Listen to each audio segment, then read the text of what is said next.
పేట్ Basheerabad PS పరిధిలోని కొంపల్లె SOT పేట్ బషీరాబాద్ పోలీసులు సంయుక్త తనిఖీలు నిర్వహించారు. మహారాష్ట్ర గోవా నుండి 20 గ్రాముల ఎండిఎంఏ డ్రగ్స్ తీసుకొచ్చి కొంపల్లిలో అమ్ముతుండగా ఆశీస్ అనే నిందితుని పోలీసులు అరెస్ట్ చేశారు.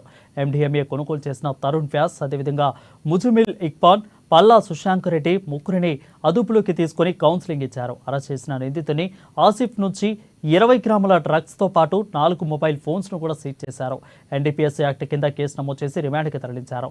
సీజ్ చేసిన డ్రగ్స్ విలువ దాదాపు 4.40 లక్షలు ఉంటుందని అంటున్నారు.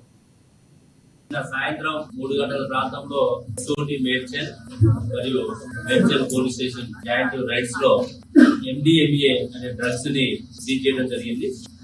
ఇందులో గౌలాని ఆసిఫ్ అనేటువంటి వ్యక్తి ఇతను గుజరాత్ నేటివ్.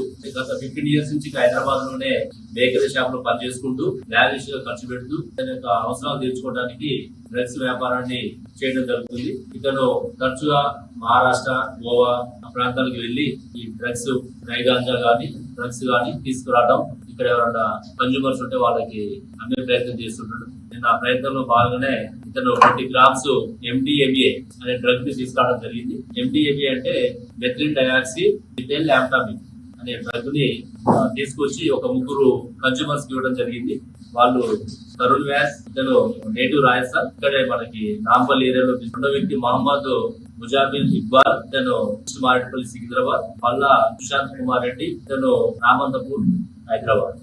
ఇలా ముగ్గురికి కొంత ఇవ్వడంతో వాళ్ళు కన్జ్యూమ్ చేస్తుంటే వాళ్ళు కూడా పట్టుకోవడం జరిగింది. దీంట్లో మనం ఎన్డీపీఎస్ యాక్ట్ కింద కేసు కట్టి వీళ్ళ అదుపులో తీసుకోవడం జరిగింది. ఇది మొత్తం వాల్యూ కూడా 4 లక్షలు. ఎవరికైనా అనుమానాలు ఉంటే మేము పదే చెప్తున్నాం, మీడియా కూడా అప్లై చేస్తున్నాం. ఇట్లా ఎవరైనా డ్రగ్స్ అమ్మినా గానీ, కొన్నా గానీ, కన్జ్యూమ్ చేసినా కూడా మీరు ఇక్కడ నెంబర్స్ ఇవ్వడం జరుగుతుంది. మీకు అందరికి ప్రెస్ నోట్ లో కూడా ఇస్తున్నాము. మనకి సైబరాబాద్ ఎన్డీపీఎస్